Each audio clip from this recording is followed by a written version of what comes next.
G'day, this is a video on fungal resistant genetics and systemic acquired resistance and induced acquired resistance and how to install it and all the ins and outs and between them. We'll go through some Pracken theory.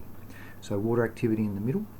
So each microorganism has a maximum, optimum and minimal AW for growth.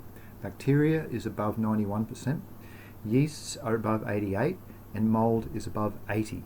And on the table, in the middle, AW 91 to 95, that's where the bacteria is, and below that 87, this is where the moulds and the yeasts are. So you go right down to 0.5 to 0.6 and no action. So if it's 0.6 to 0.65, that's where something can sprout. So I don't like going ever above 65%. And in the middle, grey mould rot.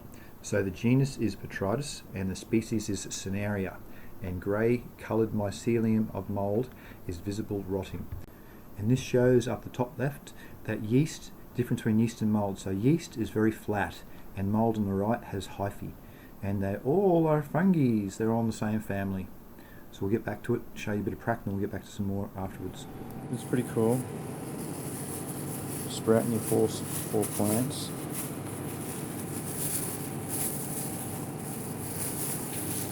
In the bag only, because it's just to protect it from all the elements. And then look up the back.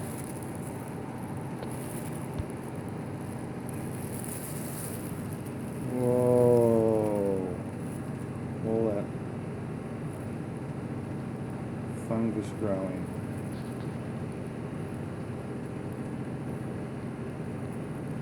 But look, it's not on any tissue.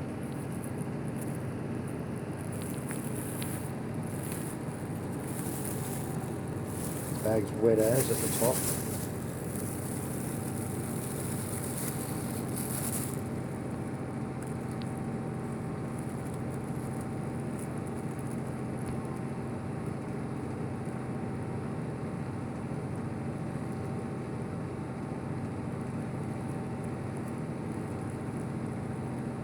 Stems.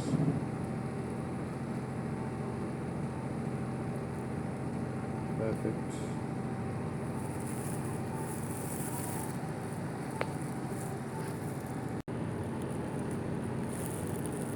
See all the hyphae outside? That means it's mould, not yeast. That's amazing, that's pretty tight web. Oh, that's on the stem. No, good. Just on the, see that on the tie? And it doesn't even get close to the stem. That's cool, that is.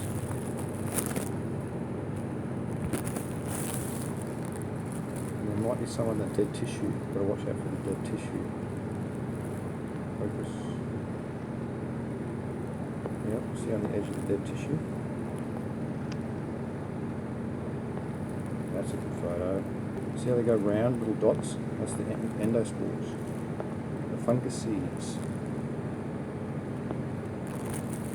So you trim all that shit off, all the dead stuff off.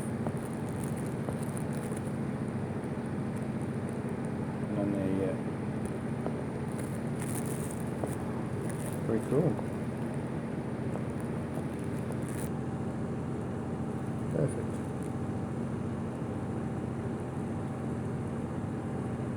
Perfect, look how wet the bag is. Systemic acquired resistance is a form of induced resistance that's activated throughout the whole plant. It happens from a local resistance, so you give it a local resistance somewhere and that gets induced into the phloem and it flows through the vesicular bundle into different parts of the plants. It can also transfer to other plants called allelopathy. And induced systemic resistance is like a form of a weaker version where it just doesn't get coded as much, but it still happens and it still can happen. But we'll look at the gene pool, see on the top normal condition. So if you code it with a normal level and it goes down to the gene pool, it mightn't get turned on. But if you go to the top right with a high amount, with a decent amount, and we'll go down through the cascade signaling pathway, it expresses on and it's turned in the gene pool. And these are the results that you'd hope to see. So you can see on the dead tissue that there's spores growing, but on the live tissue there's actually nothing growing. So this is a really long test. It's 25 days test in 95% humidity, and that's the outcome.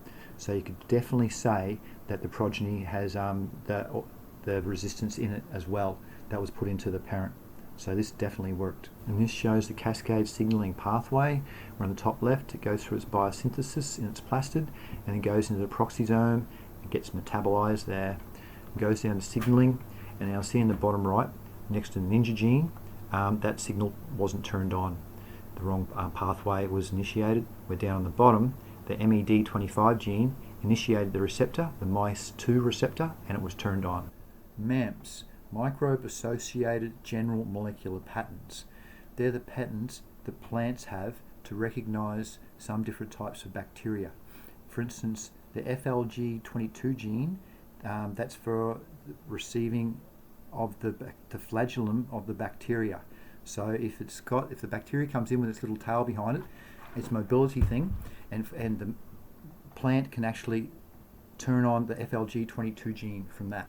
And the PEP13 receptor, that enables plants to recognize all Umiceti pathogens.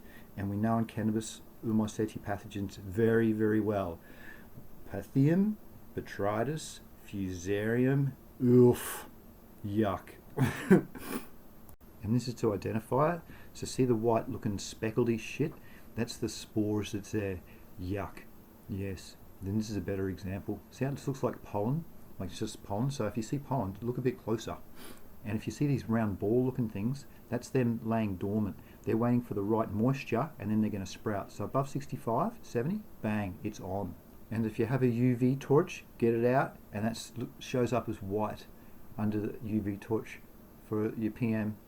I combat these problems from inoculating mulch and brewing that up, and I made a video for that. I'll put the link up in the top corner, and when I flip, I do a foliar spray for good IPM, and that works well. You can combat it too with your labs, on your foliar spray, but if you're going to use that in your substrate, be careful, because it's really, really good. It produces heaps of antimicrobial compounds on the top right, such as bacteriosins, hydrogen peroxide, organic acids, and diacetyl. What we want is microbiocidal agents.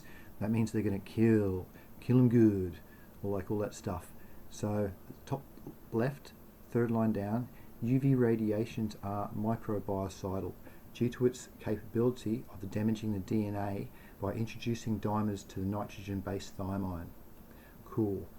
And what I've done is, see here in the intakes, I put UVCs, lights in the intake and the outtakes out of the fans, and it just helps as well, because it actually reduces a little bit of the smell too. It's interesting. And here's how to identify it. Look at that. That's all the hyphae with all the spores waiting on top for the right conditions to germinate.